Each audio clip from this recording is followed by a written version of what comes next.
Okay, so it looks like it's recording. Oh, excellent. Okay, hi everyone. Thank you for joining us today. My name is Laura Lee, and I'm Assistant Professor of Digital Art and Design at Eastern. I'd like to welcome our guest of honor today, Mr. Marcelino Truong. Please wave and say hi. And my colleague, Professor Michelle Bachol, who will co-host this workshop.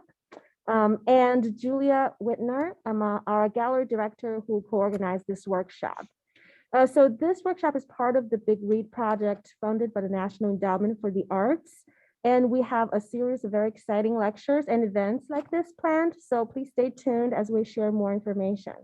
Next, Professor Bachol, please give an introduction to Mr. Truong and his work.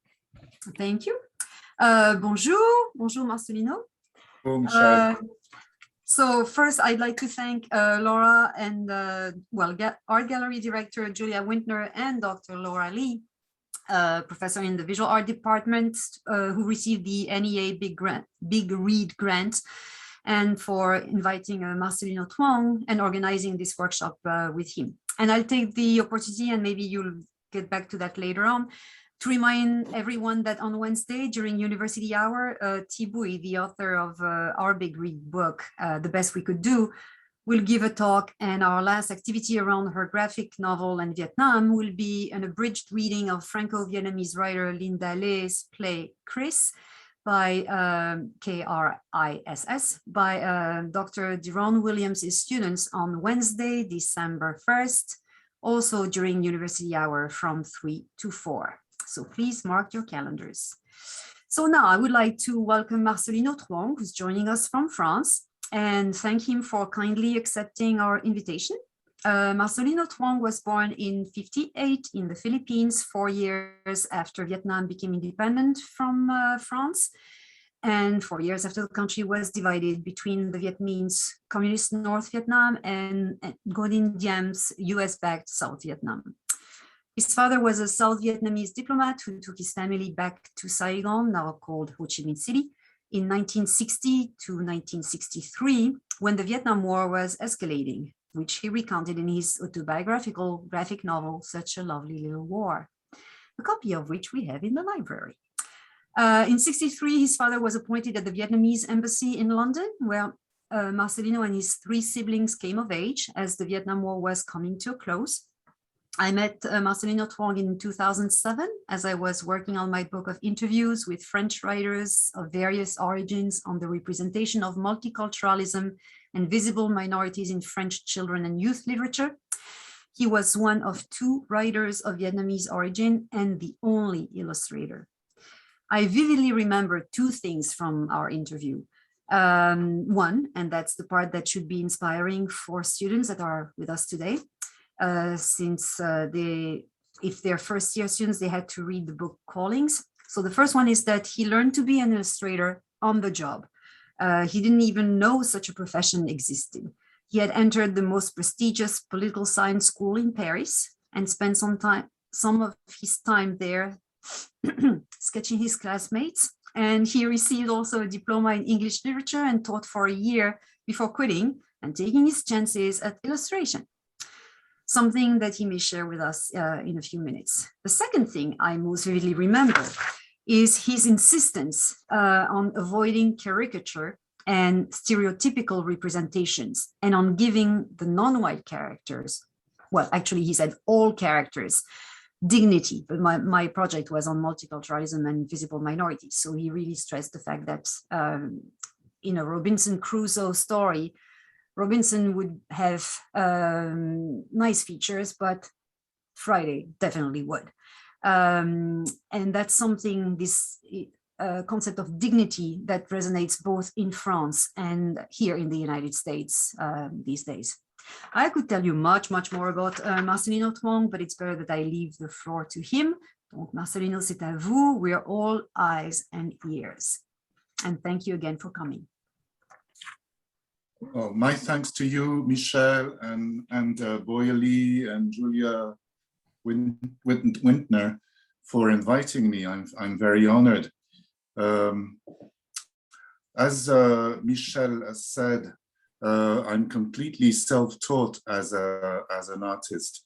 I never went to any art school at all because, believe it or not, before the age of, I would say, 23, 24, I had no idea that this was going to be my profession.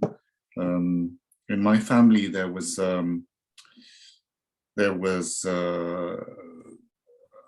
my parents had high expectations for their children.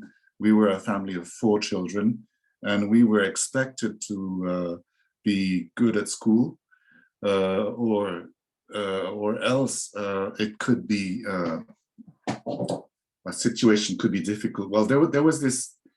It was normal for us to be good achievers at school. And there was no talk about anything like an art school. I had no notion about what that could be. However, my mother was very artistic. She would paint, she would do ceramics, sewing, enamels, all sorts of things, and the piano too.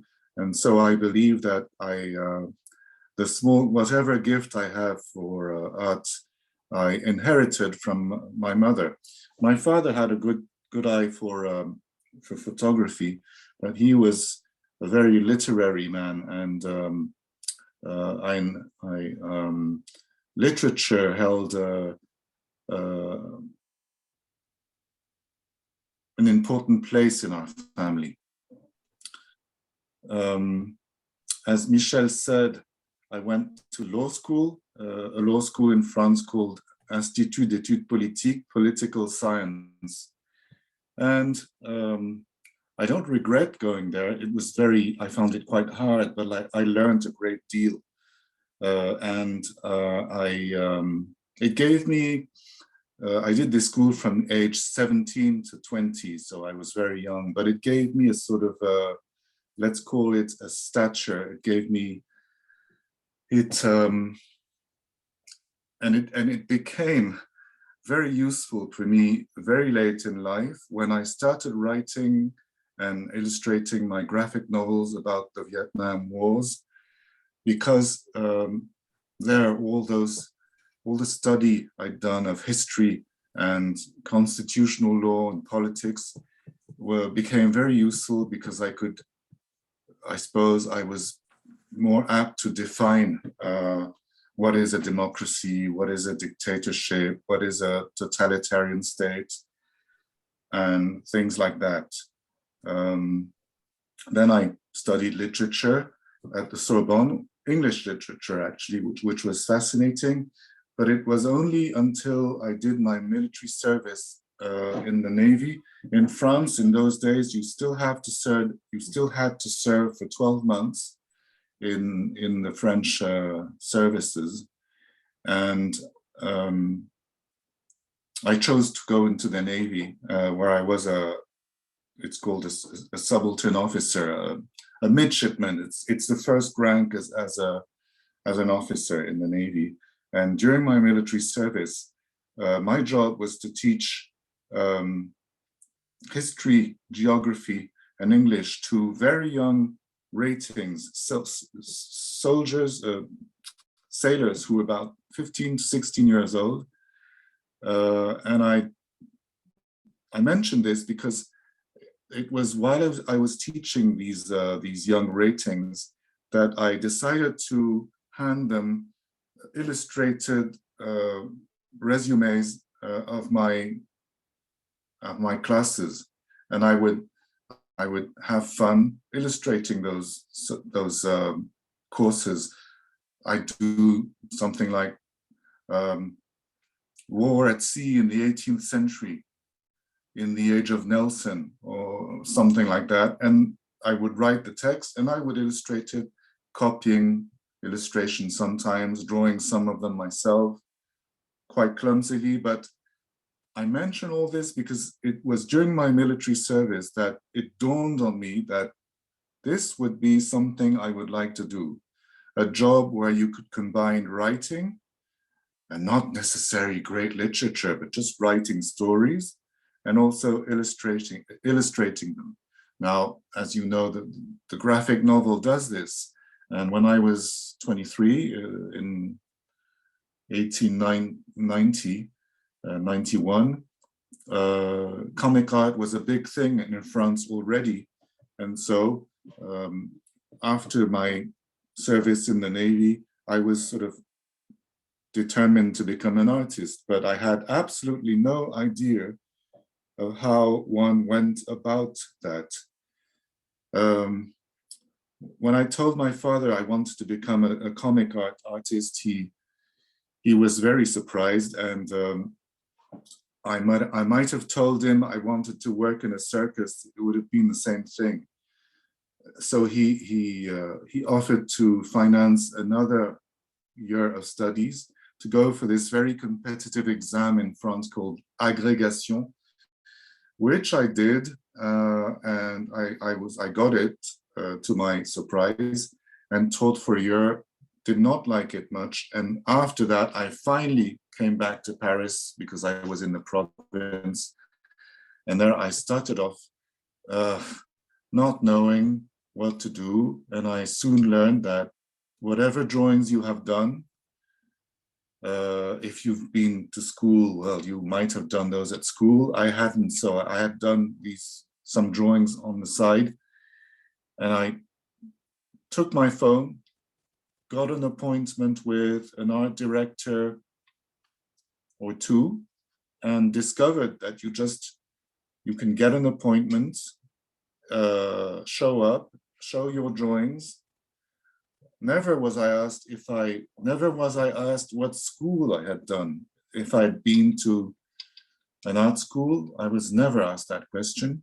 All that was expected, well, all they looked at was my drawings, and of course, we had a small chat each time.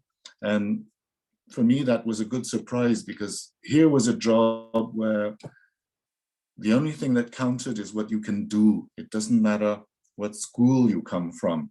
And I found that pretty healthy.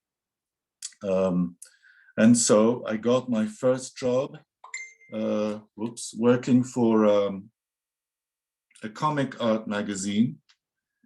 At first, they gave me, my first assignment was a 4-page story, which was quite enough for me.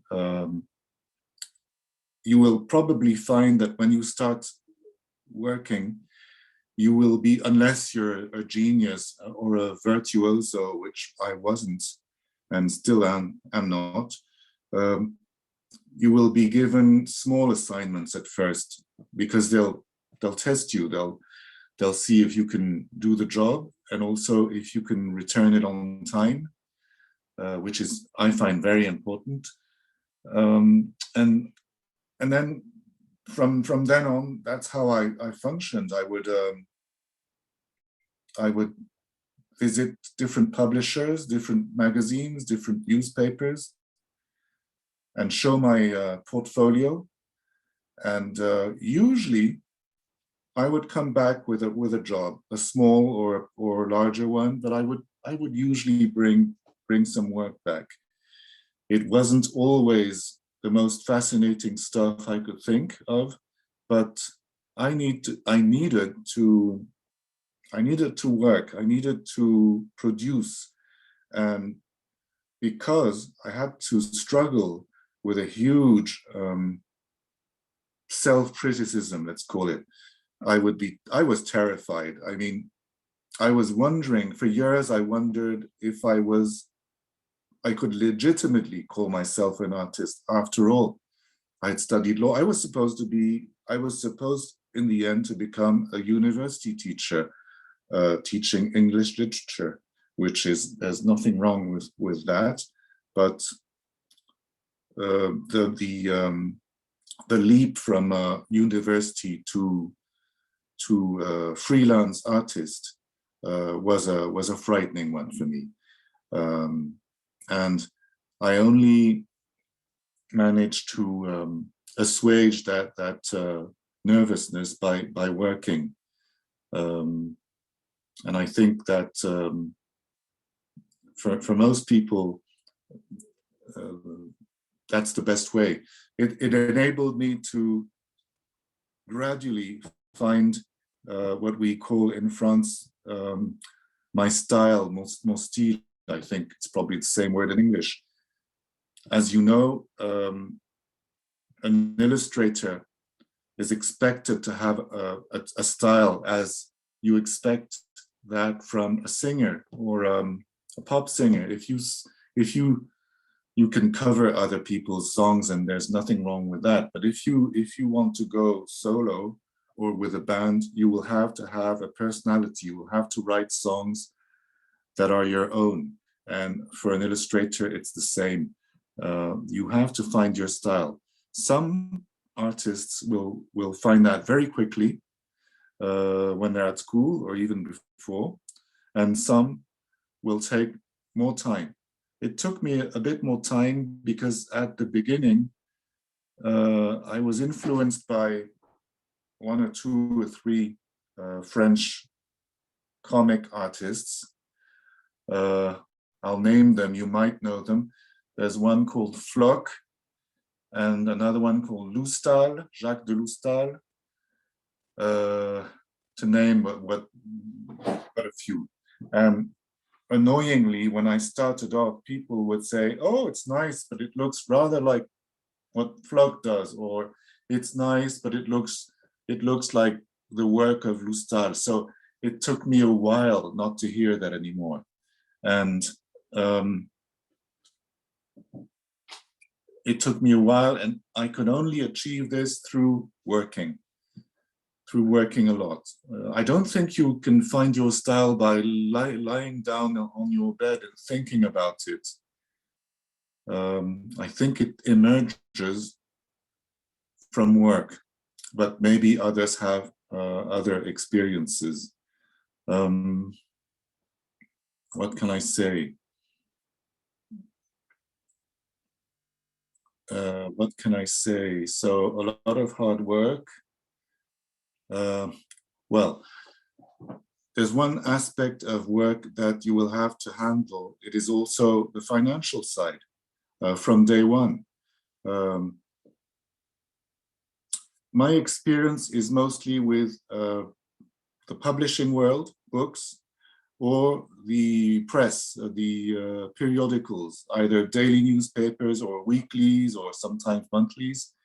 I have done little work, little commercial work. I have done a bit, but not much. Probably because I was a slow beginner and the agents didn't think I was mature enough to employ me, because most of the commercial work, I mean advertising, you do you have an agent who takes care of the financial side, because the sums, the money involved is there's much more money than in the publishing world or in the periodicals, in the world of the press, the printed press. Some of my friends were successful in advertising and they would make a lot of money. This was never my case, but I also, apart from one or two jobs, also intellectually, I suppose, I was more attracted to the world of publishing in all its variety, because it would satisfy me from a sort of intellectual point of view, because remember, I had a sort of intellectual background behind me. So what I meant to say is that you have to handle the financial side, which I don't much enjoy, but which has to be dealt with. One thing you have to learn is to handle your accounts. It all sounds very unromantic, but it's necessary. I'm very surprised that, to my knowledge, in most art schools, well, those I've heard of, I don't think they include that in their curriculum, whereas people who start off as a freelance nurse or as a plumber or as an electrician, they will all have to handle their finances, and no one, they won't be surprised by that. So it's not because we're doing an artistic job that we won't have to do this. And I think that I know that when you delve into such matters, when you are aware of what you're doing, I think you're more convincing too. Yeah. I don't, many artists tend to take refuge behind this sort of a pose, which is to say, oh, I'm completely lost with such matters or something like that. Beware of that, because that can be a gesture to some dishonest customers, and you will meet some to exploit you. So it's not a good attitude. Neither it is to be obsessed with finance, but you just have to handle it if you're going to be a freelance. And in France, there are no, to my knowledge, there are no salaried illustrators except in the film industry. In the film industry, in animated films, there you can find a regular job, a salaried job, but not in illustration and not in comic art. There you have to function as a freelance. There's one thing I'd like to say about, you're lucky to be in an art school. I'm sure I would have enjoyed it a lot, because I would have been able to test all sorts of techniques, which I've never done. I only know those I learned on the job.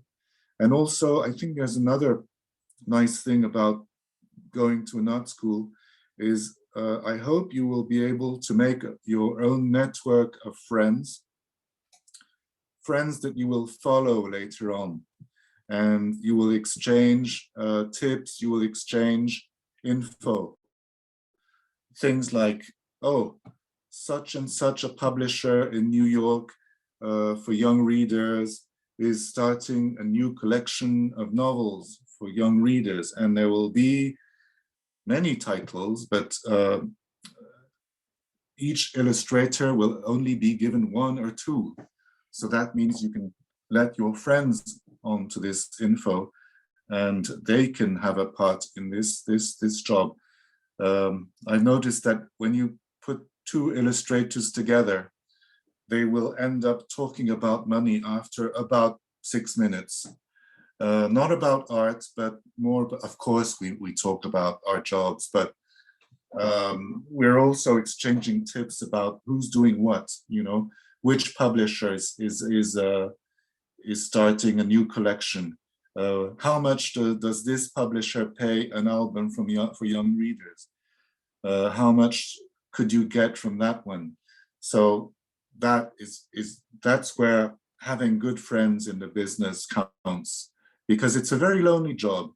You're working, well, I've been doing this job for 40 years, and sometimes I wonder how I deserve to work alone all day. I find it very easy now because the day is never long enough. Illustration it takes a long time, and the days are too short, so the day flies by.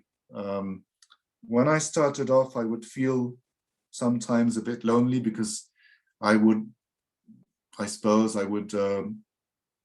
would take me more time and more effort. Some people work together and share a studio with others. Why not? Make sure you get on well. I think that sometimes it may not be a good idea to share a studio with someone who does exactly the same thing, because you will be competing. One will have more work than the other. But you can share a studio with someone who's, I don't know,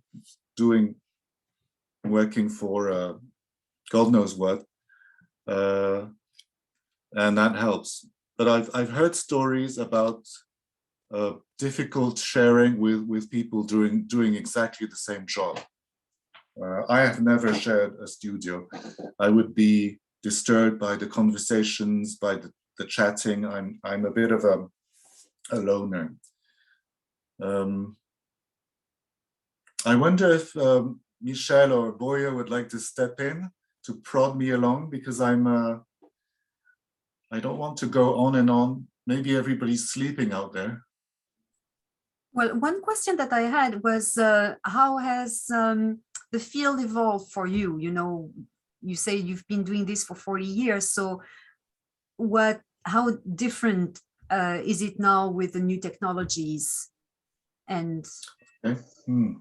Well, for social media, I don't know if that has an effect or not on your job.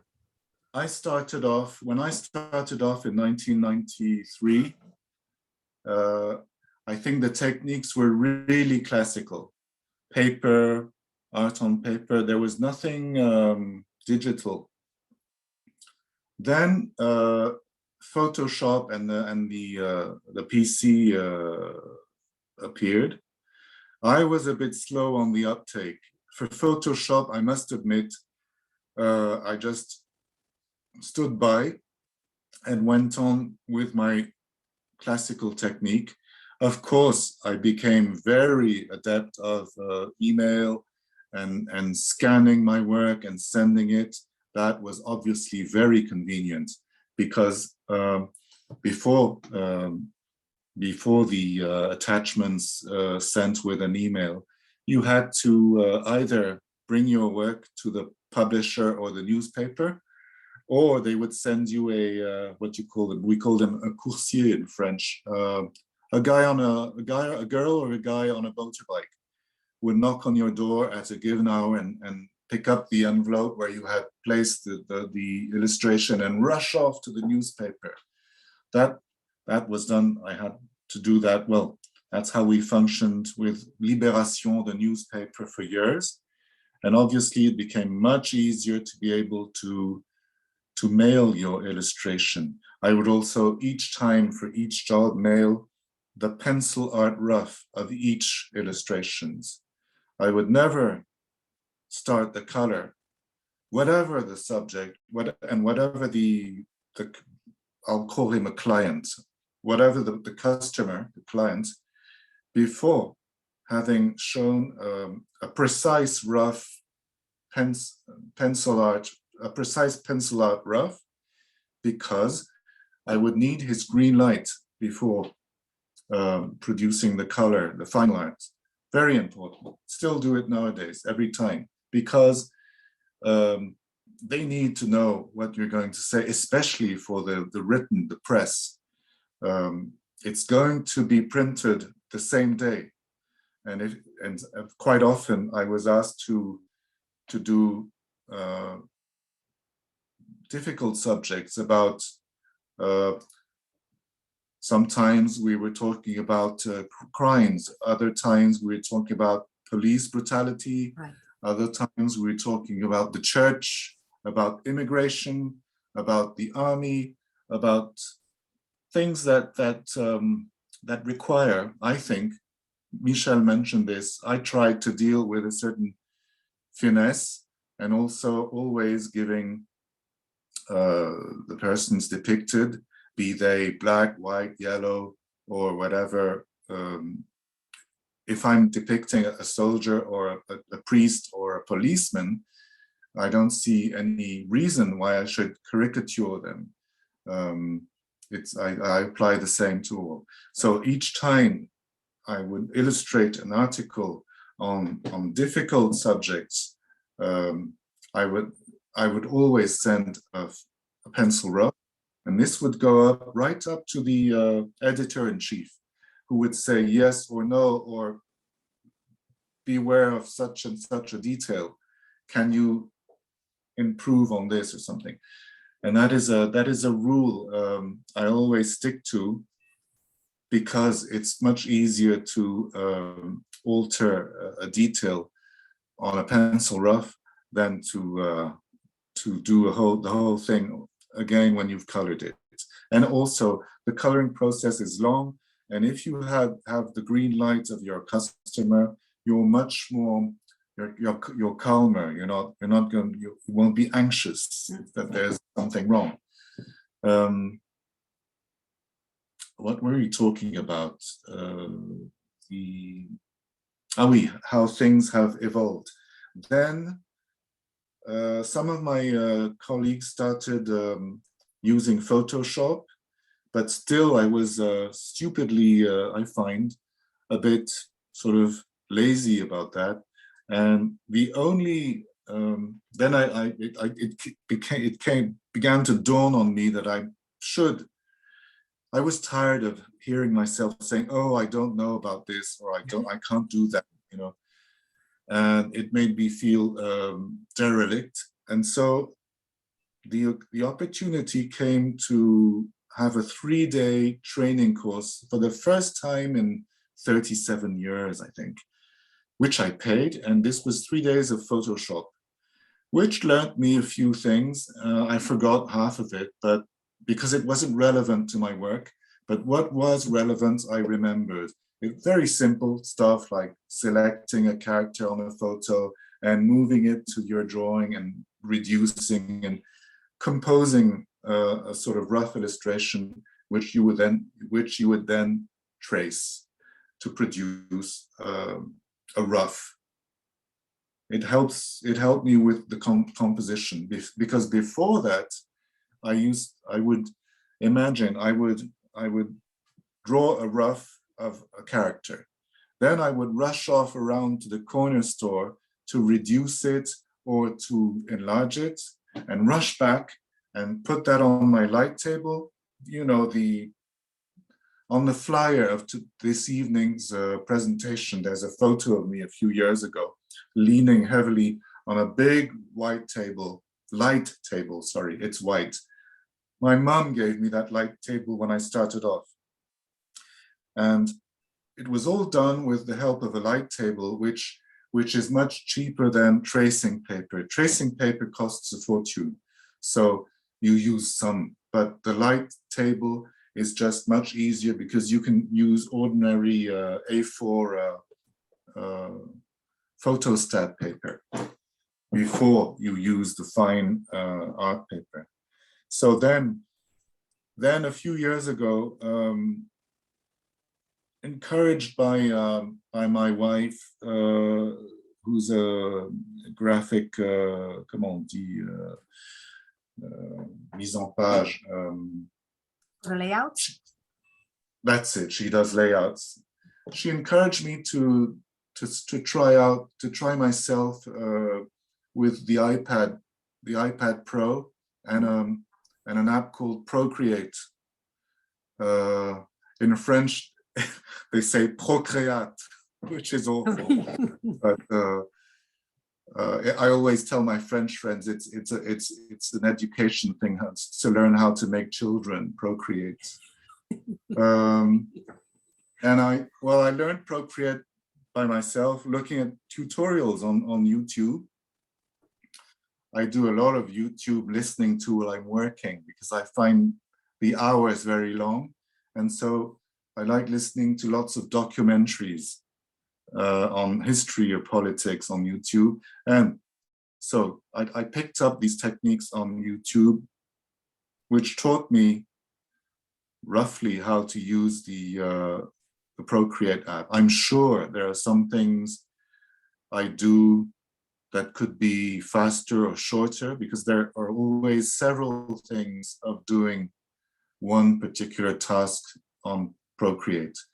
But well, I manage. I'm working now on I'm finishing a 282-page graphic novel, and it's all done on Procreate. Marcelino, I'm sorry to interrupt here. Would you like me to share some of the videos that you sent me, since we're now talking about your techniques? Good idea. Okay, great. So I'm gonna share my screen and pull this up. We can get started with the first video. Okay. Okay. So, can you still hear me? Yes, yes. Yep. Okay, so what you're seeing here is work on a double-page spread of my new graphic novel from scratch. The first thing, obviously, is to know the size of the book you're working on. This sounds ridiculously obvious, but it's for whatever illustration I am commissioned to do. I hate starting to work before knowing the form of the frame and its size. I will document myself, but I will not start etching at all before I know the size and the shape of the final art. This is a rectangular, obviously, and in the middle of the page, these two lines are supposed to stand for or to remind me of the thickness of the book once it is printed, okay? The rule being that never put anything important right in the middle, because either that is what is called in the States, it's the gutter of a book, the fold, or it's called the gutter, I'm told. And here, this is in France, we would call it the back of the book, where you will usually find the title written vertically. So very important to have the frame. Then, well, I suppose that I sort of roughly place my characters, and then I will retrace them and go over them individually, one by one. So there's a lot of shuffling about and moving characters about. Some of these soldiers on the left side, I had drawn on other pages of the book, and so I sort of copied the layer and placed it. This doesn't mean I'm going to use it as it is, but it's always a start. You need to start from something.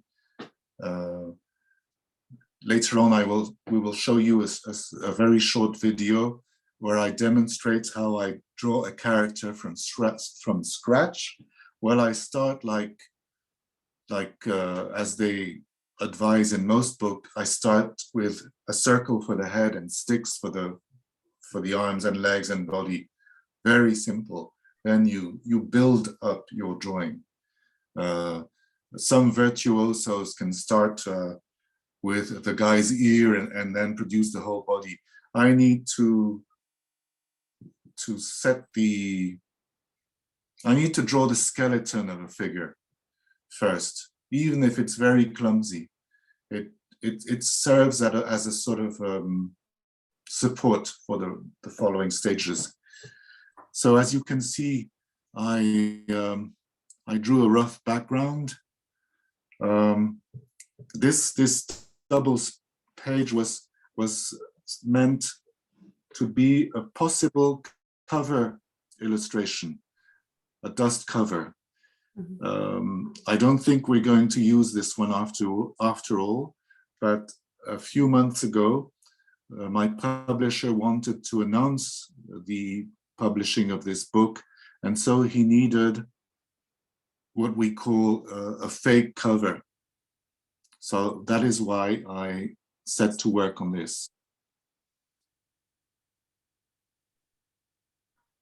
Now, what I like about Procreate and the digital tool is that, well, it's clean. You're not surrounded with pencil.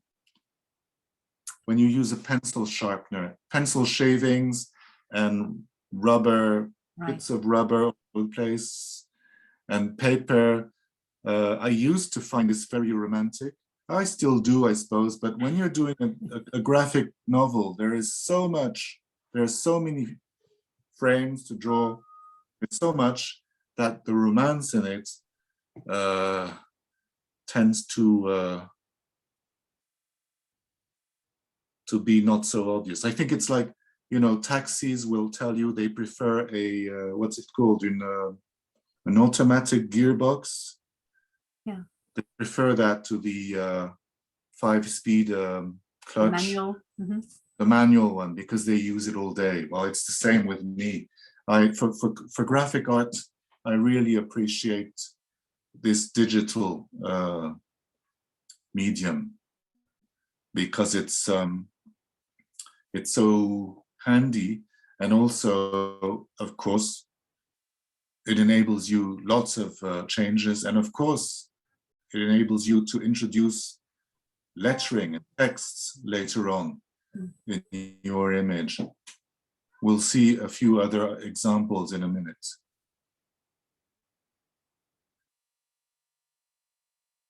When I design a full page or a double page or any illustration, I try to when it's possible, not to be obsessed by absolutely filling up every last inch of the page. I was inspired by a French philosopher of Chinese origin called François Cheng. Yeah. Cheng, you probably have heard of him. He wrote this book called Vide et Plein, which means empty and full, or it's a reflection on Chinese painting and Chinese art and Chinese philosophy. You will find it illustrated in many of those cheap Chinese comic books, which are really well drawn, where you will have parts of the page that are full of characters, and then this huge blank space, which offers a bit of rest to the eye and a bit of a calm, and more pragmatically, it's also where you can place your text. So, but aesthetically, I try to apply this rule. Some very full places are full places, and other parts which are quiet, where there is space for emptiness. Not always easy, because one is panicked by the white page. It's easy to be overcome by the white page, but I learned this when I was drawing and writing and drawing some, we call them, well, picture books for young readers, where they're double page spreads, and you always have to leave a large space for the text, which is only a few lines, but you mustn't forget that there is some text. And you see this, what I mentioned earlier on about the importance of the pencil rough before doing anything in color. It is also very important because the art director will want to see your pencil rough, because he has to place the titles. If it's a cover illustration, he will want to see a rough, because he will want to know if he has the place to position his title, the name of the author or the authors, the logo of the publishing firm, because he wants to check that, and he will make sure, and he will tell you if you need to leave more space for his title, because we're talking about illustration. Is the only definition for me of illustration is that it's an image which shares a space with printed text. Or the techniques will vary tremendously, but that fact remains constant.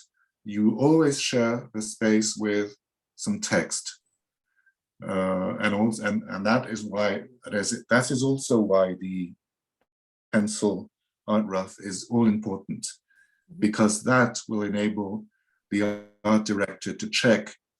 He will also check if it's a double page, that you haven't placed a character right in the middle. Sometimes you forget, and that he will have to check. So I hope this isn't too tedious. As you can see, I like to introduce a lot of detail. Some are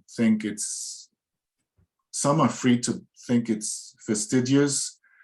I must say that on this particular book, and because of this tool, Procreate and the iPad, I have it has encouraged me to go for the detail. Michel is showing a book cover I did of a good book for young readers about the La Shoah, the Shoah, the persecution of the Holocaust in France during the German occupation. Just to show you where the title, you know, the space of the title, and before that I had shown Le Secret de Chen's Secrets. That's right. Well, And all these, yes, I have the pencil art, each one of these books, and in those days the pencil art was on paper, so I would do it on cheap paper, the stuff you use for photocopies, because I didn't want to, first of all, paper is very expensive, and I didn't want to feel inhibited by the cost of paper. So all my roughs were done on ordinary photocopy paper, and only when the pencil rough had been approved would I place a sheet of fine watercolor paper on top of it on the light table and trace it again. It's all this tracing, which now I find very tedious. And also it's very difficult to retain the spontaneity and the energy of a pencil rough, which sometimes appears in a pencil rough. If you trace it again and again, it's going to lose its energy.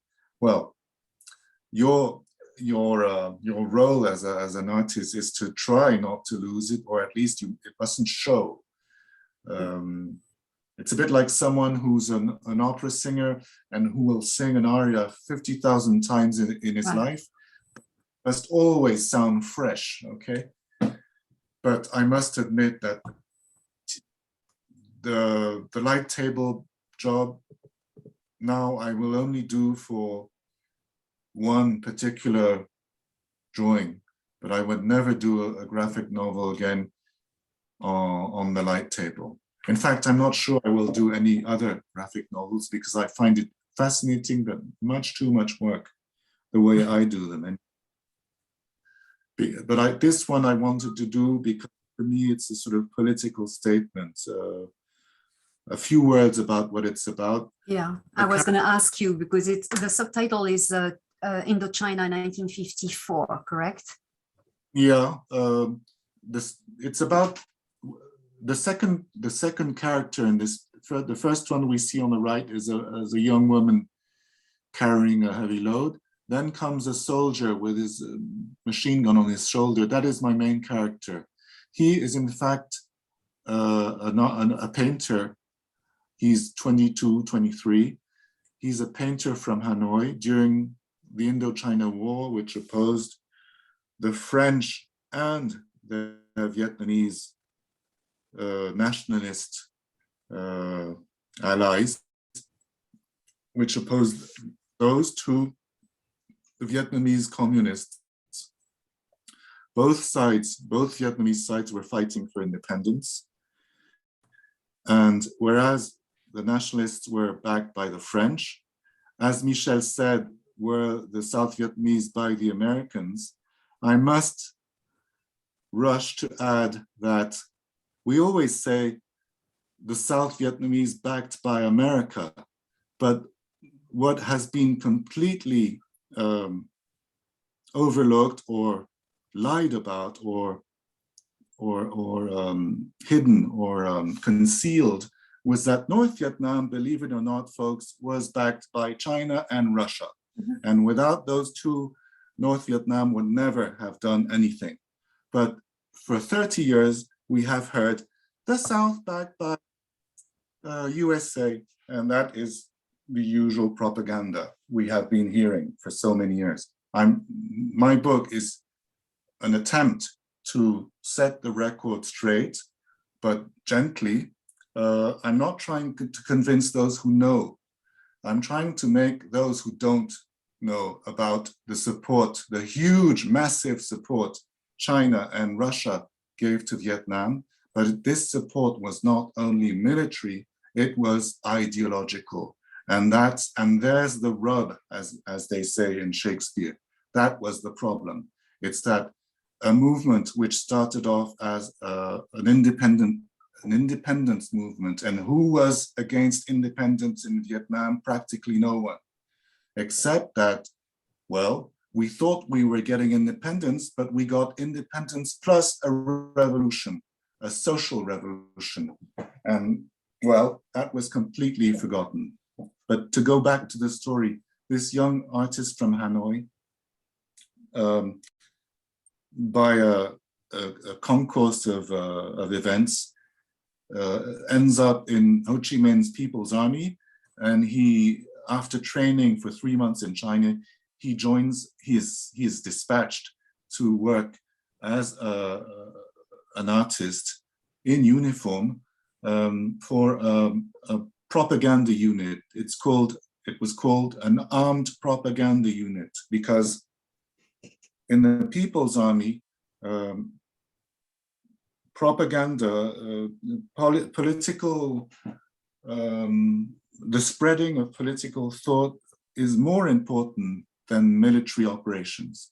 It is more important to convince people than to conquer a city or a hill. And so the first unit created in the Communist Army was an armed propaganda unit. An armed propaganda unit was composed of about 40 men and women, all artists of all skills. There were actors, dancers, singers, graphic artists, painters, I hope I haven't forgotten, writers, poets, of course. And the armed bit was that they were escorted and accompanied by about 12 armed soldiers who would follow them to protect that team, but also to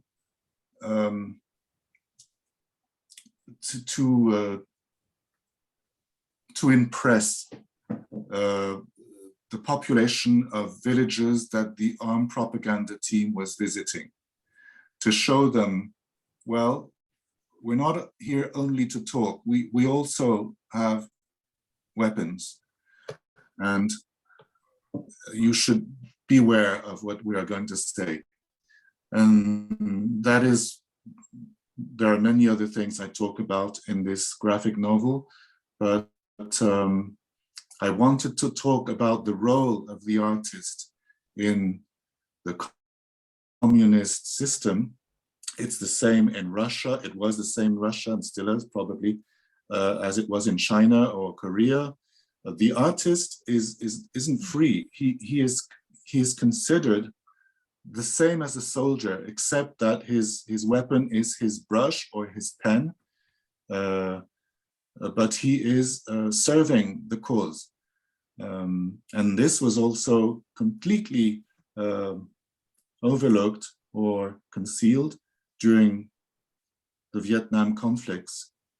There were many beautiful photos made on the other side, but what people failed to grasp was that these photos were meant to contribute to the war effort. They weren't just art, or they weren't just, as was so often the case, photos made by freelance photographers during the war in Vietnam, each of them trying to win a Pulitzer, and some of them trying to put an end to the war, as they said, by competing to show the most horrific photo they could manage to take. Now, in a war, there are many opportunities to take horrific photos of horrific scenes, but there's a great big difference between our world, where, well, we used to be able to show practically anything, and the other world, on the other side, where such photos would have been considered a great disadvantage to the cause and were completely forbidden. You were only allowed to show stuff which was valorisant, which would contribute to the war effort, which was. Yeah. Can I interrupt you, Marcelino, on that? Because I had a question about this. Both in your book and also Thibaut has used Eddie Adams' iconic photograph of General Loan summarily shooting a Viet Cong. She chose to add blood to her drawing, which you did as well. But unlike you, she left the general out of the picture. You chose to include the original photograph on your page, and your drawing, which is right above that, takes a 180-degree turn and shows the two men and the photographer. So I was just wondering if you would comment on that choice of you as an artist. Okay, well, I got the book. I sent it to Laura. I don't know if I can tell you where it is. I'm just grabbing the book and looking it up. Now that is, of course, that is an iconic photo of the Vietnam War. It was taken during the Tet Offensive in 1968. Tet is the Vietnamese New Year, and Tet is always the opportunity of a truce. And in 1968, the Vietnamese communists chose to attack during the truce, taking advantage of the fact that during the truce, many soldiers from the Southern Army had gone home or that they were on leave. I'm looking for the picture while I talk, and this was a huge offensive launched by the communists in most of the main towns of Vietnam, of South Vietnam, and there was a lot of destruction and a lot of in-city fighting. The worst kind is in-city fighting, because obviously civilians are trapped in the middle. Now I found the page. It's page 136 in Saigon Calling, page 136. So why did I do this? Well, what happened was that during the fighting in Saigon, the army, the police were involved on the South Vietnamese side, and Viet Cong guerrillas, very brave men and women, and who were sacrificing, were fighting all over the place. And one of them was caught by a unit of the South Vietnamese army led by a then general called Luan, and they caught a VC soldier. And Luan was told this man was caught in a building where many officers lived with their families. And we caught him red-handed. He had just massacred a family of 2 parents and 6 children. They tied their hands behind their backs with wire and shot them down with a machine gun. Now, one of the kids survived, and he is now an officer in the US Navy. One of the youngest kids survived. They thought he was dead, but no, he survived. He's the rank before admiral. He's a commander in the US Navy. So when the General Luan was told that this guy had just massacred a family of a friend of his, he did a very silly thing. He drew his pistol, his revolver, and shot the guy in the head. Now, an American journalist called Eddie Adams happened to be there and took that picture, which won him a Pulitzer Prize and went the whole world round, and was extremely bad publicity. I'm sorry to use that word, but nowadays conflicts are also about image, the image you give. In totalitarian countries, they control the images so that nothing is published without the authorization of the state. In our Western world, the press is not completely free, I suppose, but quite free, and at least much freer than in other totalitarian states. So this picture went around the world, and it made us look really bad. It made us look like fascists who were not respecting the Geneva Accords, which organized the treatment of prisoners.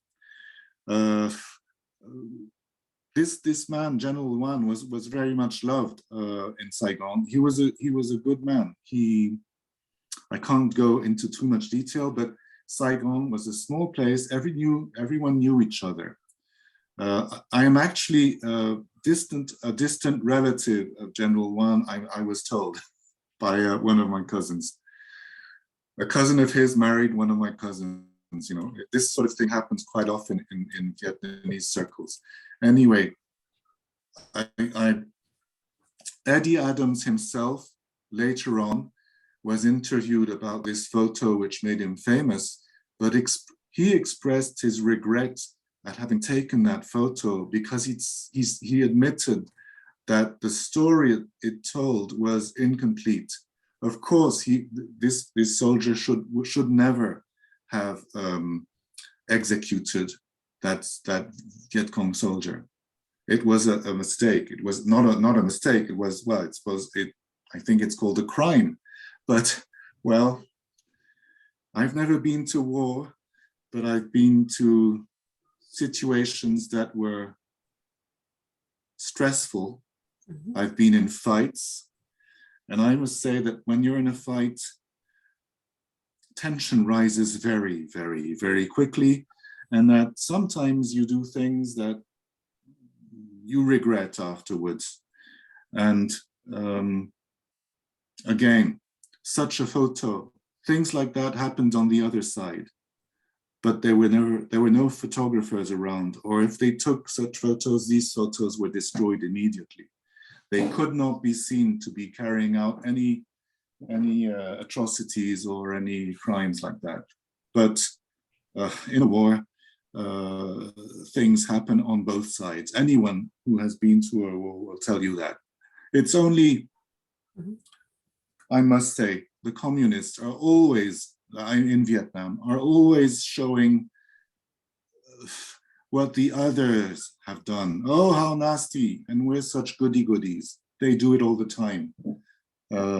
Stalin would do it, and we know now what he was. Mao would do it all the time. It's just that that's how they use information.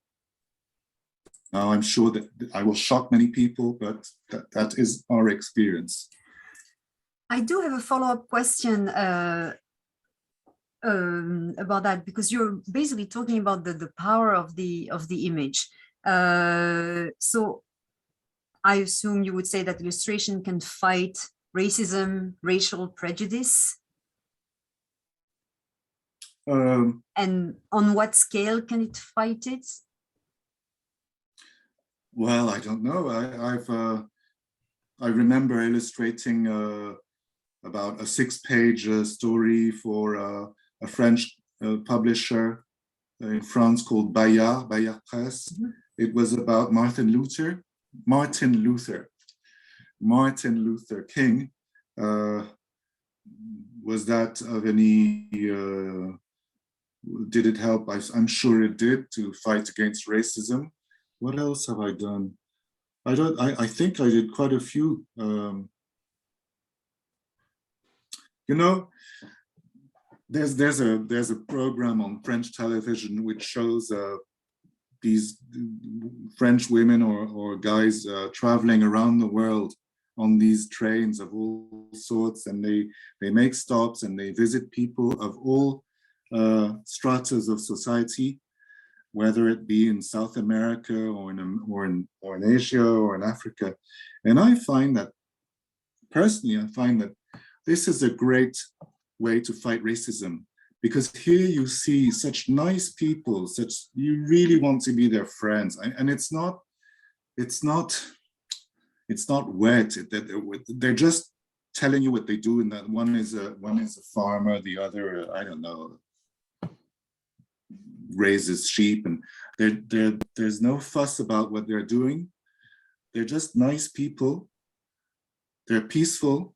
They're friendly. And I think that does more against racism than a lot of demonstration, of angry demonstration. For me, I'm an old man now, which tends to replace one hate with another.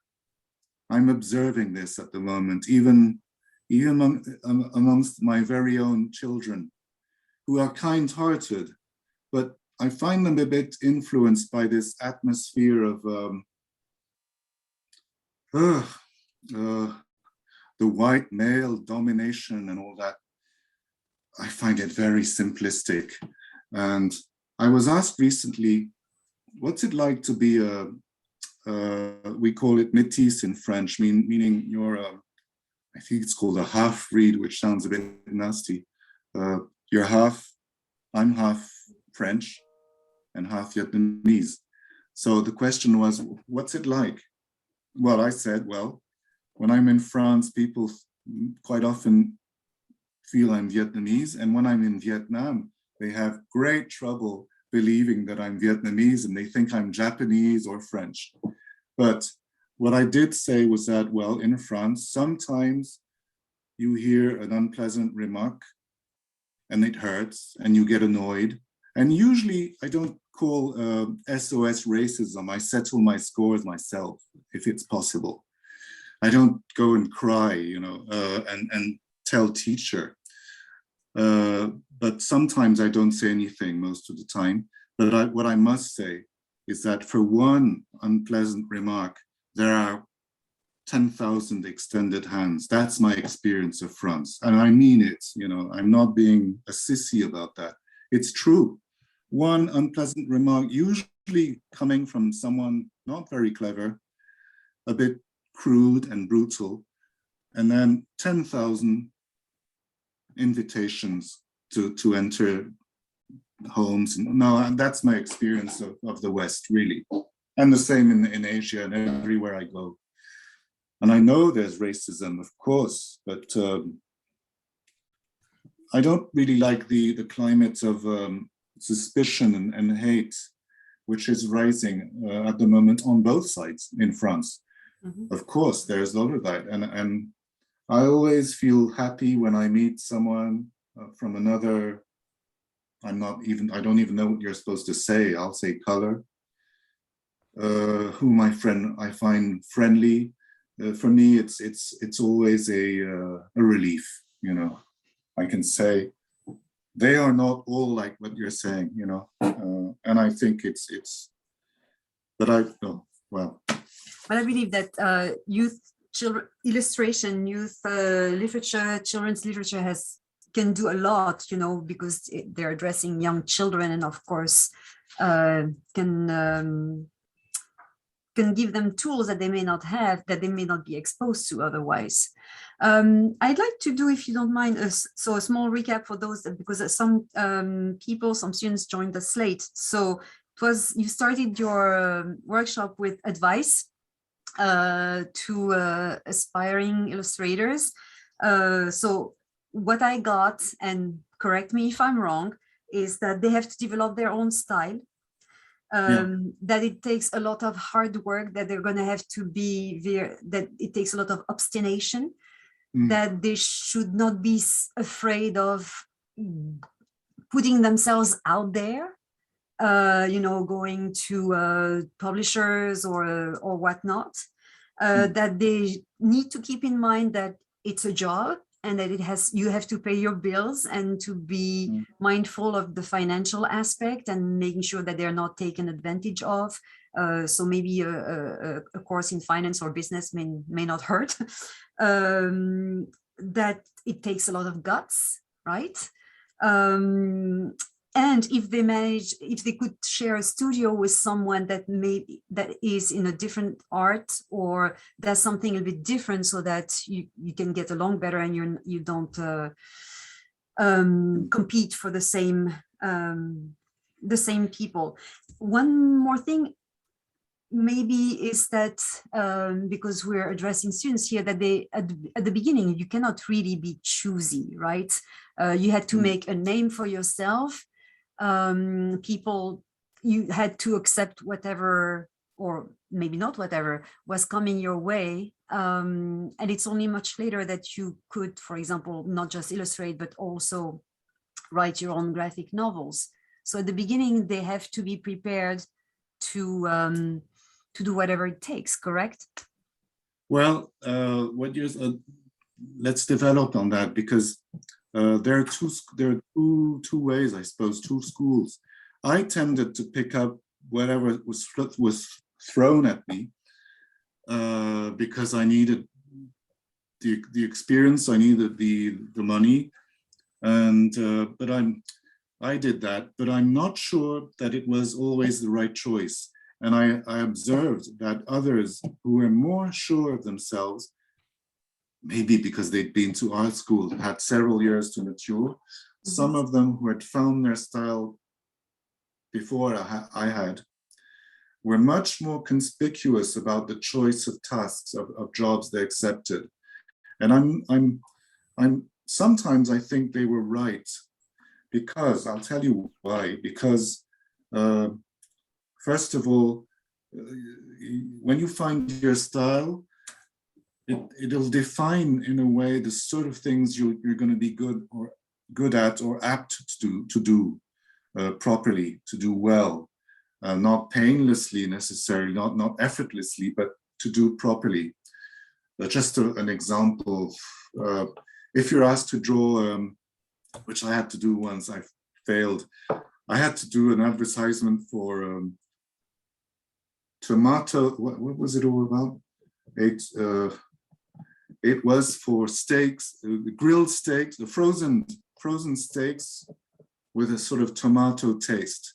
So I had to draw in color a tomato and a steak haché, the thing you put in a hamburger, a mint steak, but grilled. Now that's extremely difficult to do. So you have to be a hyper-realistic artist to do that. It's very tedious. Usually they take photos and sort of color them, and it doesn't show. But obviously, this was not the sort of task I should have accepted. So it made me mad for a whole weekend. Others be choosy, and I think that sometimes they're right, because they will have a direction. So there's no real rule. I mean, I think each one should do as he thinks fit. But I have observed that some artists who know what their path is, what their direction is, will avoid certain subjects with great disdain. They're snobs, you know. I found the milieu of art quite snobbish sometimes. I didn't expect it to be that way, but it is. And well, sometimes they're right, because they have a direction. They know what they want to do. They know what they don't like in art. When I started off in this art world, take the world of comic art, I would admire, to name some we all know, Hergé, Tintin, fantastic, Asterix, okay, good fun and very clever art if you look at it closely. Very difficult, very well done. And I would also like sort of realistic comics stories. In France, there's a series called Blueberry, Western stories. I would like them all. I would find them all very skillful. But I soon discovered that the circle I had ended up in by chance was divided. Well, the people who liked Hergé would stay away carefully from those who liked Blueberry, these cowboys with beards and full of folds and creases and all that. They were considered almost vulgar, all right? And well, I wasn't aware of all these intricacies, and I learned later. But you know, I think that sometimes you also have to be able to select the commissions, because sometimes you will do something which you'll waste a lot of time and energy on, and you won't do very well, and you'll suffer a lot.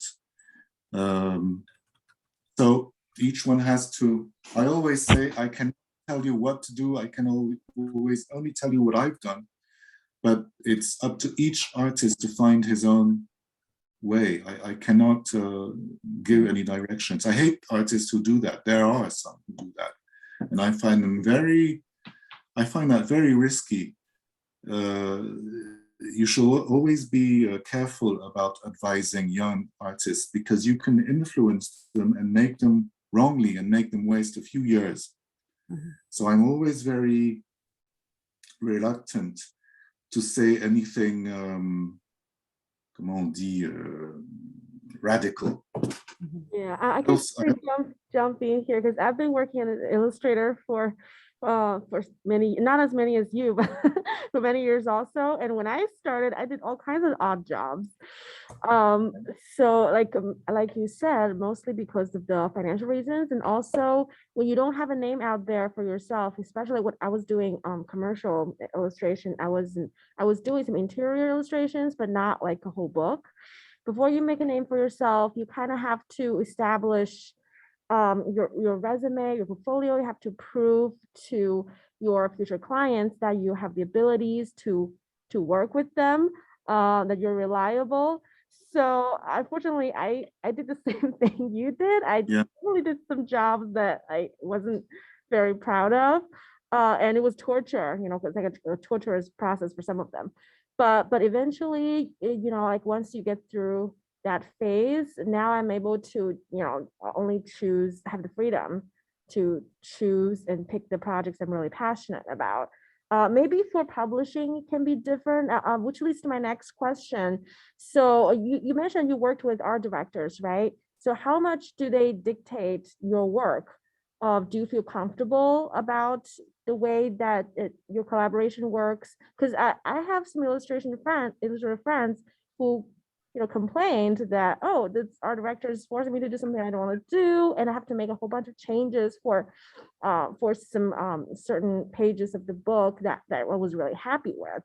Does that ever happen to you? yeah, sure. In 40 years of work, I've met a lot of nice, friendly art directors.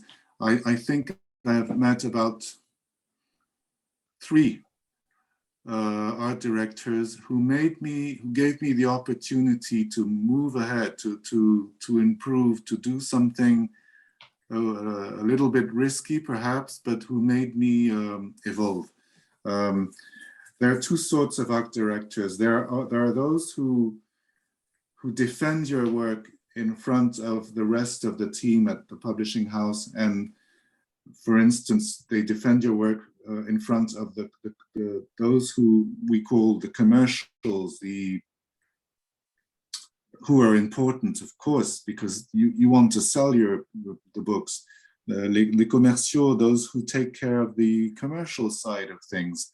There's often a competition between the art director and the commercials, who will ask for more color, more this, more that, I don't know.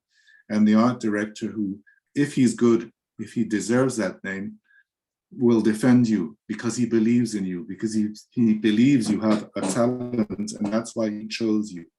And there are many art directors who just convey the instructions they have received from above, and they're not very exciting, but they get the job done. Now, some artists are resentful when some art directors are too directive. I don't think it's happened to me too often. I'll tell you what, when you have to illustrate a whole picture book for young readers, that's lots of illustrations. It's between, I don't know, let's say 20 to 60 illustrations. That's a lot. To tell you the truth, in 60 illustrations, there are about 10 I'm really happy to be doing. The other 50 I will do as carefully as the others, but they're telling the story. An illustrator serves the text, and he tries to instill his style in what he's doing. So that's it's one hand for the illustrator and one hand for the ship or the book. So the art is to instill your style, but quite often you are doing pictures that are just telling the story, and then are, you know, they won't end up on a wall in a frame because they're just telling the story. And then in the same book, you will have 10 illustrations which, taken out of context, can make a very nice drawing. And so you're glad to be doing those. But illustration, let's face it, it's a hard job. You're serving the text. When it's just a cover, all right, well, you read the book. I read the book if it's fascinating. If it doesn't fascinate me, I read the book until I get an idea for the cover. Then I drop it and I present this idea. And if it works, well, I won't read the rest of the book, to say the truth to you. But sometimes you will find fascinating stuff. But to return to what you were saying, the art director, yeah, some are quite heavy-handed, but you know, when it's a book for young readers, for instance, usually illustrated books are for young readers. There are very few illustrated books for adults. Usually, sometimes I find it quicker. Just tell me what you want me to draw on that page. It saves me the trouble sometimes. And if I don't agree with their proposition, I will present another suggestion, which corresponds to that page of text facing my illustration. Do you understand? But sometimes I don't mind them telling me, well, here you draw a train going through the countryside. Sometimes it saves me the time and worry of having to find the idea. So it goes both ways, and I know they'll be happy about that. Now, some will do that, and some will, to be sure they get the result, and some will absolutely refrain from that, which is fine, but which means that you will have to go into the trouble of finding the right idea to illustrate. And at the risk of choosing sometimes the wrong idea. All right. So would you like me to continue sharing the videos? Sure. And Sure. okay. All right. Okay, so the next one is called All Blue. Maybe you can talk about this particular piece. Of course. Now, this was one of the earlier pictures I did in this story I'm working on, which is called 40 Men and 12 Rifles. Now, I wanted to depict a jazz club in Hanoi, in North Vietnam, in 1953, during the French were still present. This was the end of the war, but no one knew it would be. So here you see, I found this photo of a guy seated at a table in a cafe in Paris, but it doesn't matter. Right. You don't have to necessarily find a photo of a seated person in Hanoi, knowing that Hanoi in those days was very much influenced by France, and so that you would find buildings and clothes which were exactly the same as in France. And just add a few coconut trees, you know, or palm trees or banana trees. Now, I'm joking, but sometimes, you know, it's like in film. You can shoot a film in the Philippines and say it was filmed in Vietnam. There are very few people who will be able to tell the difference, and that's what happens usually. And so with illustration. Now, this, as you may have noticed, I personally do a lot of research because I'm a lazy guy, I suppose. Because I'm always looking for the good photo, or, you know, the photo which will help me in my work. For instance, drawing a guy playing a bass will be very difficult for me if I don't find a model. So and now with the internet, it's made so much easier. I mean, when I started off, I would rush off to the public library and take out books. And in these books, well, you'd find one photo, but then you'd have to manage for the rest. Now on internet, say I want to draw an aircraft, and I have to sometimes, just Google the name and you will find these pages by guys who do models of aircraft, and you will find them in all sorts of angles. So that is very useful. And I do that all the time. So that for me, there's a part of documentation first, and then I add my little touch. Now you must try to manage, you must manage things so that one cannot guess that there was a photo. We've moved on to another video. This shows a very beautiful photo a friend of mine sent me. He found it in Hanoi. It shows soldiers of the Communist Army during the Vietnam War, the so-called American War, whereas here I'm doing the French Indochina War. But after a bit of research, I realized that the first Indochina War was just a rehearsal for the second, and that just change a few pieces of equipment, but it's the same thing. It's change one or two weapons, it's the same atmosphere. And I like this illustration showing these soldiers at rest, and I'm using most of the characters, but I will insert my own, you'll see later on. And sometimes you must be able to simplify a photo, and also beware of the crushed perspective on a photo. It's a photo, so it looks fine. If you change it into a drawing, it won't always work. So you have to bend things a little, and also always try to appropriate the image. Add your added value. Don't just take it as it is. It must come alive as a drawing, because it's no longer going to be a photo.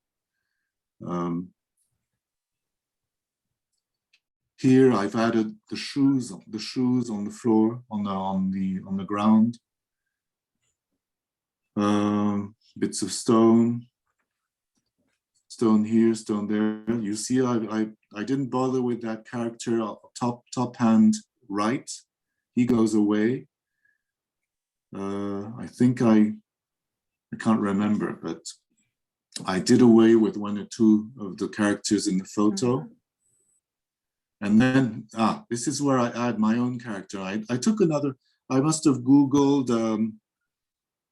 reclining soldier, so sleeping soldier. I tried them in French, I tried them in English, and you get loads of stuff. And sometimes you will find something which you can use. Now, you must work on the proportions. The young soldier that was sleeping, we saw a minute ago, was too tall. I sort of shrank him to size. Boots you will find even from that angle, and that machine gun. You may have seen earlier on, very quickly, very shortly, a photo. I have a miniature of that particular machine gun, which was made by the French in 1949. You will find it on sites for people who play with 12-inch model figures who are extremely realistic. I used to play with Action Man when I was a kid. Now there are figures, 12-inch, they call figures that are extremely realistic. And buying that $25 machine gun was it's small, it's the size, it's the width of my palm. It was very useful because I could make a photo with my smartphone of it, and then insert it in using the right proper angle, and it helped a lot. Because as I had placed the bar quite high in terms of realism, the weapons, the equipment had to look realistic too. Now, I won't do this in all the work I do because it'd be awful. You know, a beach scene like this would be terrible. But I'm going into this detail for this particular job because I believe it helps for the historical reconstruction. But I would find it's not very artistic. There's something tacky about this realism, but never mind. My arty friends will snicker, but here I am more concerned with the accuracy of the historical description. And I know the Vietnamese who see this know that this is exactly how it was. I've had remarks already. Mhm. They can identify these things. They know all about this. Mm. So this is the line art with the shading ready for the color. This takes me ages. On the Yeah, I iPad. was going to ask you, how long does it take from the moment you started sharing that? And I'll look it up on my iPad because it's here, and I'll look up that, the one we've just seen. Hang on. It tells me, of course, how long. Just a sec, I'll find it.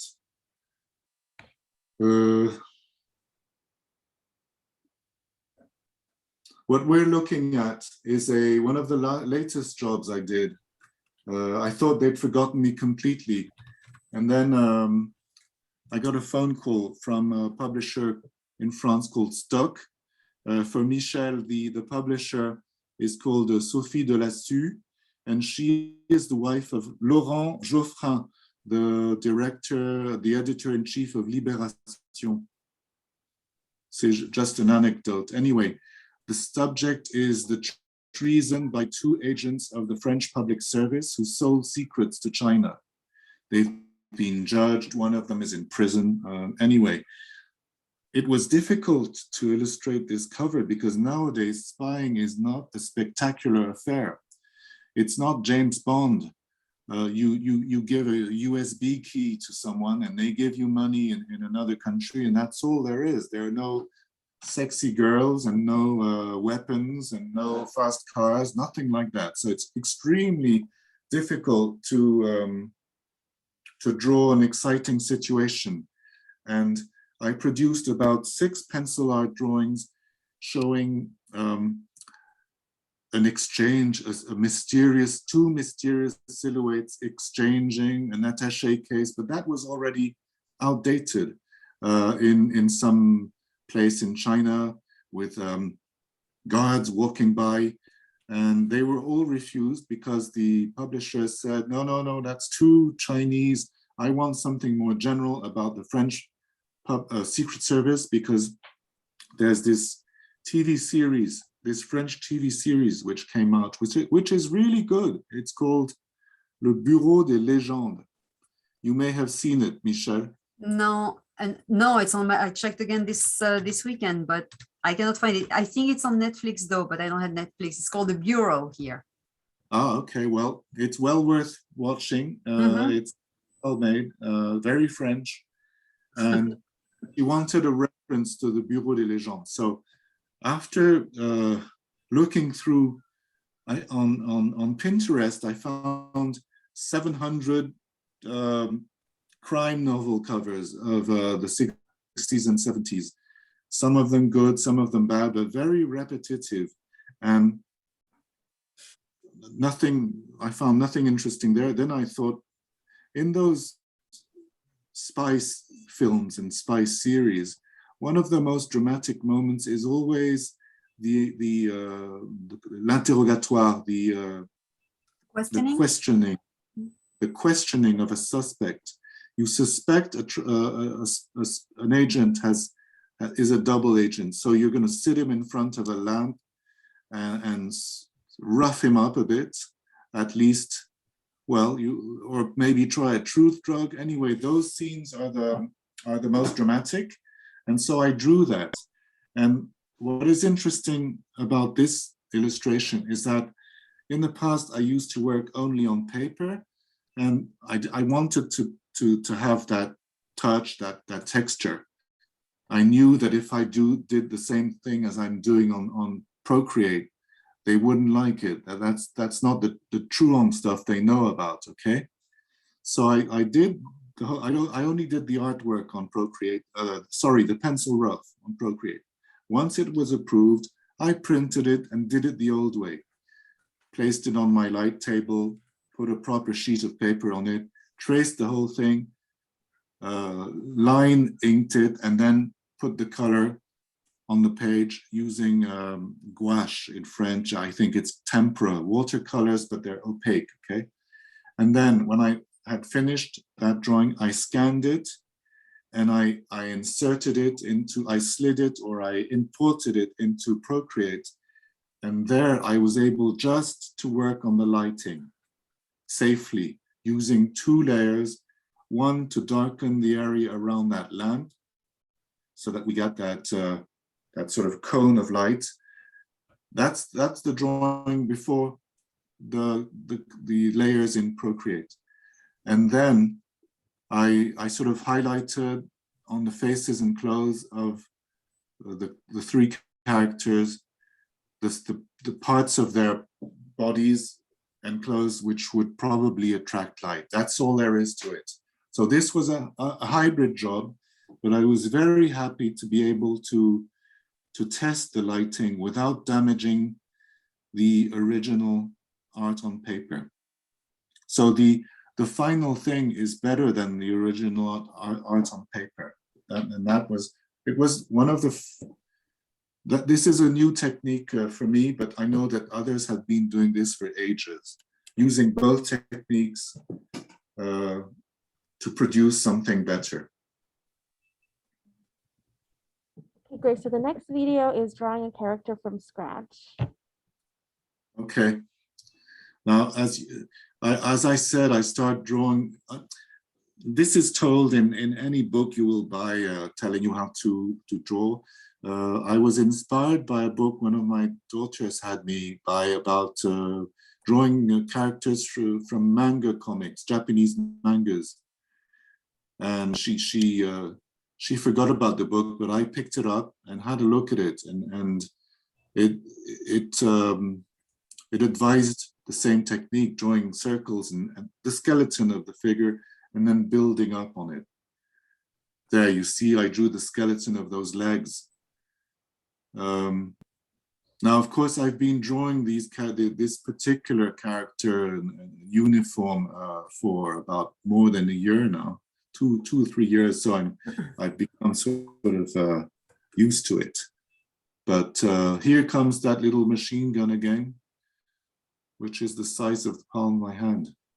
But it's only to show that I'm not a virtuoso. I wish I were, but I need to warm up. First, if I'm not warmed up, the drawing will be pathetic at first. But once you'll find that once you've been working for a few days on the same story, you'll be amazed at how better you become, because you're more concentrated, I suppose, you're more into the story. And I'm surprised, whereas at the beginning, I need 2 or 3 layers to get the figure right. After a few days, 1 or 2 layers will be sufficient. Because it's like piano, it's like singing, you need to warm up. Like writing too. Mm-hmm. Great. Okay, so now we have about 20 minutes for Q&A. Time. The audience who are currently in the meeting, so if you have any questions, please feel free to type them in the chat. And I know Michelle has a lot more questions, so we can get started with those. I think I asked most of them, actually. Well, one of them was, what led you to write your memoirs as graphic novels? But, you know, you started as an illustrator, and then when I met you 15 years ago or so, you were writing your own books. You had just started, I think, writing your own books with Fleur d'Eau. Yeah. And then you moved to graphic memoirs, which is, you know, our big read with Thibaut is the best we could do. I think it's because from the very start, even when I was 25 years old, I had been very marked and impressed by this short stay of 2 years in Vietnam, but that had really left a strong impression on me. Mm-hmm. And not only bad things by any means, a lot of very good memories too, in spite of what war there was for us.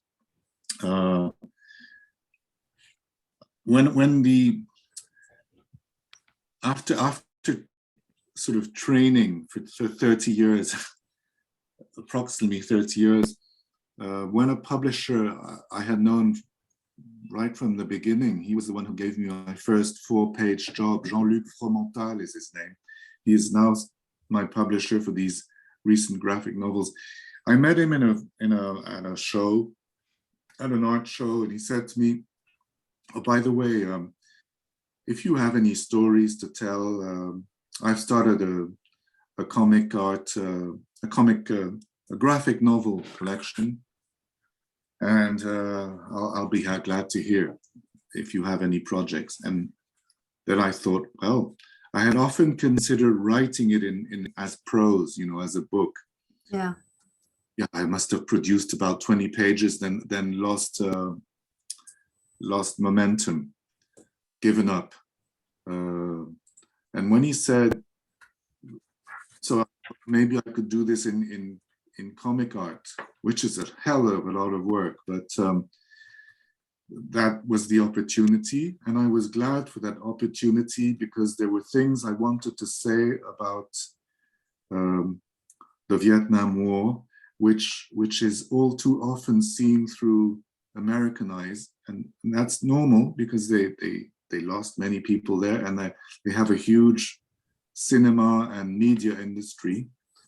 But it's about time that people like Thibaut or others and myself speak out to make our voices heard, because the might of the American involvement in Vietnam tended to eclipse the South Vietnamese, let's call them the non-communist Vietnamese.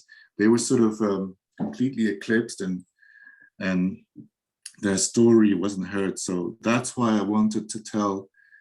It's not so much my own biography. Who cares about my biography? It's more my family's story, and through my family, a story lived by many families in Vietnam in those days. In fact, when I sign the book, people often come up to me saying, the story you've told is the story of my youth too. And that's nice to hear. So that's why I was, it was a good story, and I don't have that many good stories at hand, okay? That's a basic fact. You need a good story. It's in comic art, it's so much work. Don't even start if you don't have a good story. For me, the story is 60 or 70%. The art can be average. Take Mouse by what's his name? Spiegelman. The drawing isn't fantastic. He's no virtuoso, but you can't put the book down because it's so interesting. But I want to get back to the questions, if there are any. Maybe everyone's fallen into a deep coma of. We have a question from Lisa Santola, and excuse me if I'm pronouncing it wrong. And actually, Lisa, if you want to ask the question yourself, feel free to open up your, unmute yourself, or I can read the question out to you. Okay, Lisa, I think, oh, okay, all right. So Lisa's question is, for a graphic novel, is your story development driven by the words or the illustrations? Or does the story and the illustrations unfold in your mind together, intertwined? A good question. For that first book, because I needed to convince myself, I hadn't done this before. I worked for years as an illustrator, and as an illustrator, you're handed down a text and all you have to do is illustrate it. Whereas here I had to write the story, and it's some job. And to convince myself, to comfort myself that I could do it, I did it. I drew it. I wrote it in the form of a script, and I did it clearly and well on Word, you know, really clean, no mistakes, no spelling, because I sent it to my publisher. Did he read it? I'm not absolutely certain, or he must have read bits of it, but I'm not sure he read it all. But at least I think I convinced him that it was there was a lot of work put into this. It wasn't just scribbled any old how. And for me, it meant that I knew that what I was going to say in these 265 pages. I needed to be sure that I would be able to tell my story because I didn't have the experience to judge by, by intuition. Now, I did this for the first two books. Now, once you take your script and start the actual drawing of the frames, there are lots of things. Sometimes you want to stick to your scenario, and sometimes you realize that this, as you move along, this you have already mentioned, or maybe this is a bit boring. Let's change it a wee bit. So you fix things up along the way. Sometimes it's best to stick to what you said. Sometimes you need to move away. It's an ongoing process. If I could write a perfect scenario from scratch, from the beginning, I would do so. But it's, I play it all by hand. I've never read anything theoretical about this. I'm scared stiff while I do it. I'm really scared. I'm often worried people will be bored. That's my worst fear. But writing is also, it's unless you're a genius, it's also a progressive process. You start by something, it looks clumsy, and then you work on it. It's like the work of a craftsman. You take a piece of wood and chop away at it and carve it, and it's the same for this kind of work. And I'm sure for many writers, they are craftsmen or craftswomen, and it's much the same. Now, for this third novel, graphic novel, I must say that my screenplay was much freer. I knew the outline. I wrote a detailed synopsis, but it's very easy to write a synopsis. You can say almost anything in a synopsis. It's much harder when you reach the point of how to say what I mentioned in the synopsis. That's the difficulty. It's not coming up with all sorts of ideas. It's how are you going to tell that story? And for this third one, I must say that I would make it up as I went along. Not the synopsis. I would take, I don't know, 10 relevant sentences in the synopsis, which would become 10 pages of the comic art thing. But then it would be a process of, here's a nice photo. Maybe I could fit this in, but not at the risk of it being irrelevant. So you juggle with the idea, the nice photo you'd like to fit in if possible. It's a salad of all those things. It wasn't as controlled as the first two. Maybe I was too lazy to write it all. And also I had talked I did this tour in Canada in 2017 and had long talks with a very fine artist called Sandrine Revel. Revel it's like to revel in English, R-E-V-E-L. Sandrine Revel, she's French. Like the word revel in English. That's revel and feast. Revel is a bit Shakespearean, it's a bit ornate. Anyway, she's a very fine artist, and we discussed these things, and she would say, I sometimes am inspired by an image, a picture, and I will expand on that. And I think I did a lot more of that in this third story.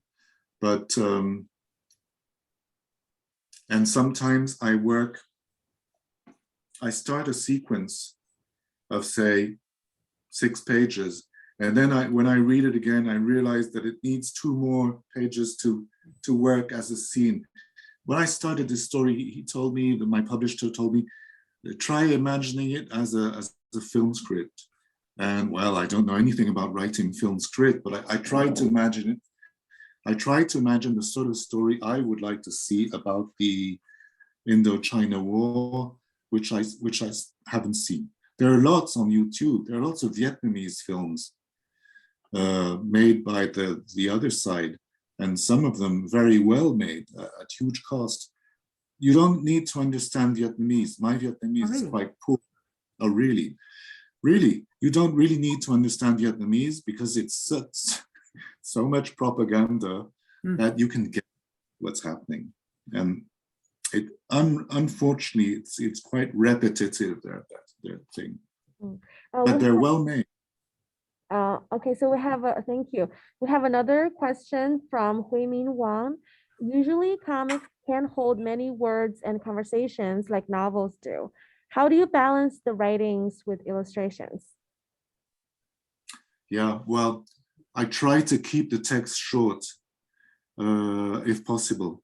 And that's a bit of fun. It's also part of the work. You will hone the text and carve it and usually shorten it. It's very rarely a case of lengthening. Oh, you know what I mean. Blimey, I can't. Lengthening. It's about shortening. Thank you. So you're always trying to say the same thing with fewer words, and usually it's better with fewer words. That's part of the job, but it's re-editing. You know, I like it too. That pleases my literary side. I'm not saying this is literature, but it's playing with words, which I enjoy. You know? So does your follow-up question, so does your publisher tell you, okay, you're allowed like 300 pages, and then you can also only tell your story through 300 pages, or it's, oh, it doesn't matter, you take however long it needs to be, which there's a mix of that. To tell you the truth, this project started off as he wanted me to write a 110-page album book, okay?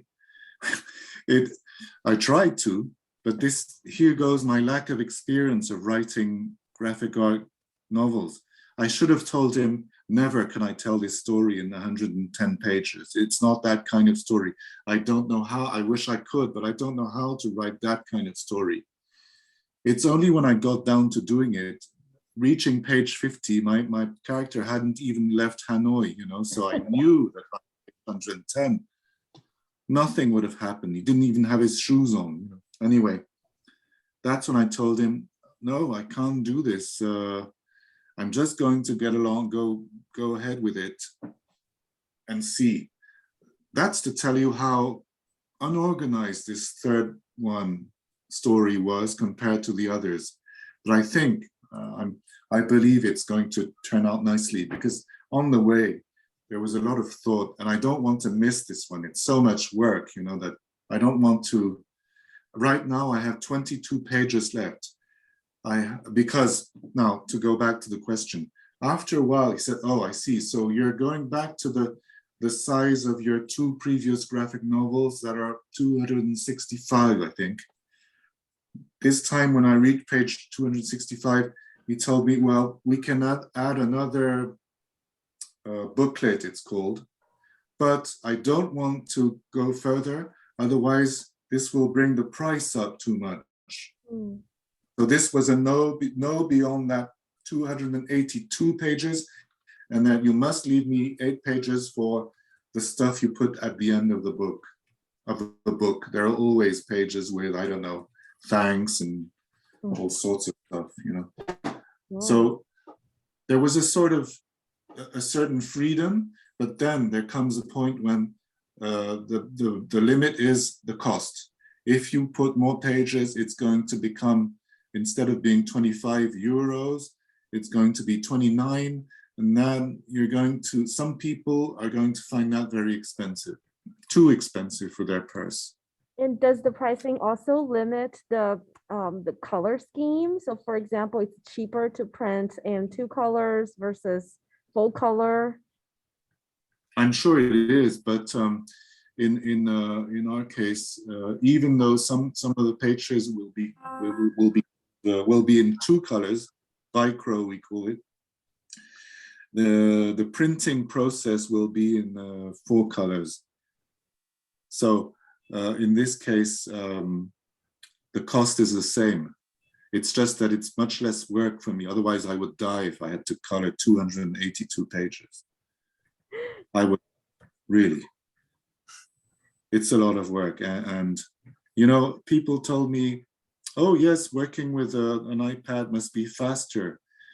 Well, I said not for me, because instead of trying to do my usual style, it enticed me, or I let myself be enticed to produce more detail and to draw, it might perhaps more realistically, but I think that the drawing is much more, there's more work in the drawing. And I think it's for the best, but then not a very profitable task, I must say.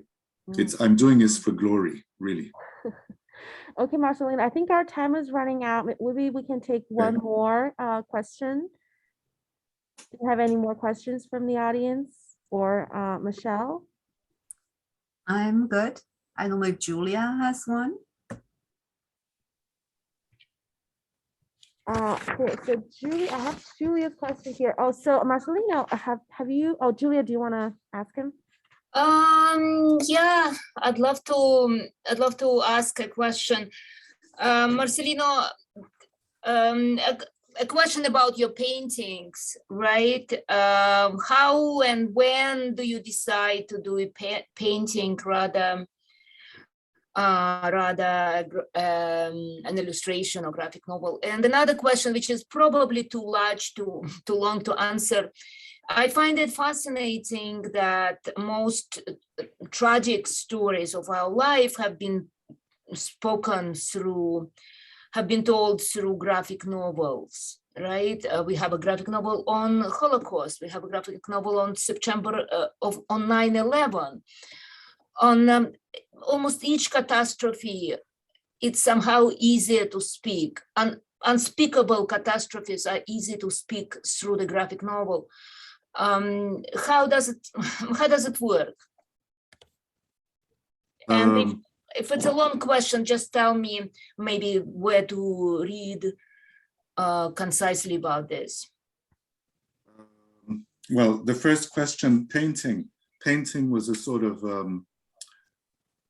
there's a prestige attached to painting. And I was, of course, not averse to that prestige. When I started off, after about 10 years of hard work, I started, well, not only me, others doing the same job, started being tempted to produce some paintings.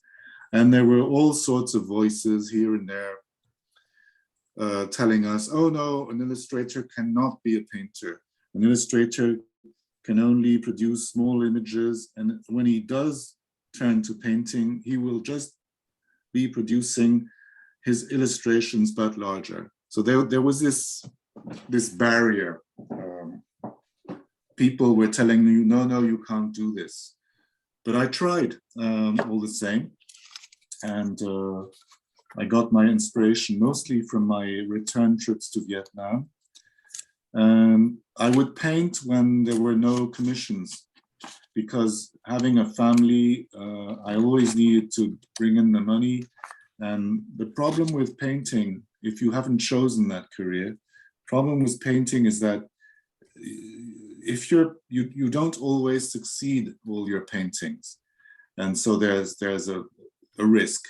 You don't, when you do produce a good painting, usually you have a rough idea that it's good, but you know you'll sell it, but you don't know when. When you place your painting in a gallery, in my experience, I'm not blinded by the honesty of most gallery owners. I find them pretty forgetful, and sometimes you're not always standing next to them when they sell a painting, and say they sell a painting in January, For me, I would hope that they would pay me in the same month or the next months. But sometimes it happens that you only see them 6 months later and they will tell you, oh, I sold one of your paintings, but you don't know when. So that is the sort of thing. And then you have to wait for them to check, to find a check and to find an envelope and to find a stamp and to write the address. And I have had letters with the wrong address, with no stamp, or a check with no signature. I've had them all. So I can't rely on gallerists. They're not reliable enough, or at least the pathetic ones I know aren't. That's the problem. Whereas publishers don't pay much, but you will be paid most of the time. That's a very basic problem, which has made me refrain from doing more painting. The other problem is that when you're illustrating, you sometimes dream of having more freedom. Once you're free to do anything you like on a canvas, then you realize that there are many options and there are many blanks, and it's not that easy. Freedom can be terrifying. I don't know if you understand what I mean. It's not a commission, so you're free to do what you like. And sometimes that is not as great and fantastic as you may have thought while you were illustrating. But I like painting. It's just that for painting, again, on a large format, you need to be sure of your, I find you need to be sure of your subject. You can't cheat on at such a scale. In an illustration, maybe there's more space. Now, the second question, I'm not sure I understood it well. You said that many dramatic stories were told using the graphic novel medium. Are there books about that? I know a French university professor. Oh dear, her name. I'll send you the link. I'll send you the name. She has written a big fat thesis on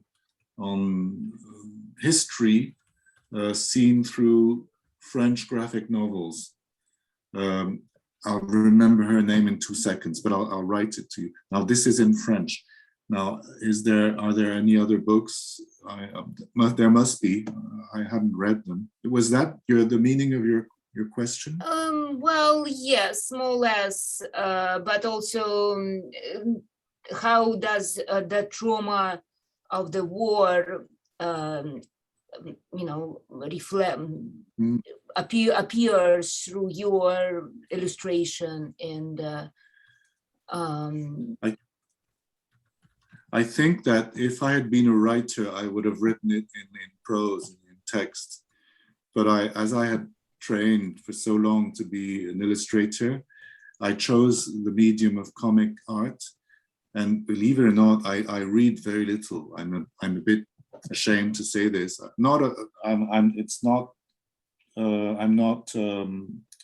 don't look down at all on comic art. It's not that.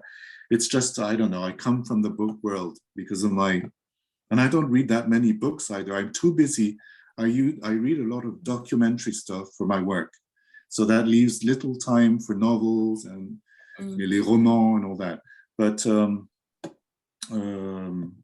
if I had been a writer, I would have written in prose. Because I could draw, I chose comic art. And I think the comic art medium enabled me to instill a bit of humor in these two graphic novels, a bit of fun, a bit of lightness in a pretty grim background, because we're talking about childhood and funny things children come up with. If I had written it in text, I think I would have been tempted. Well, I did a few tries, that ended up in the cupboard. I would have tried to write like Marguerite Duras or something, being really art, and it would probably been very boring. So I think it's a good thing that I had to stick to the comic art form for this. The third novel will be very funny, but I hope it's readable. You were saying? if I may add, you know, you have to see little Marco and his brother play with swords, and, you know, see him dressed, because it makes it very funny, and it makes the characters very endearing. And the other thing also that I would add is that I don't know about France, but in the United States, young people have a hard time reading. It's very hard for them to pick up a book. It's much easier to get into a graphic novel. I taught Thibaut last week in 2 classes, and the conversation was very animated because it's easier for them to get into the novel. True. Well, it's sort of pleasing for me to say that Such a Lovely Little War is being used by some professors at university to introduce their first year or second year students to the Vietnam Wars as a sort of easier to read than a big fat history book full of facts, you know. So yeah, it's a nice way to discover a subject. Right. Makes it easier. And if I may add, Saigon Calling also has a third dimension with the music, with a musical scene, right?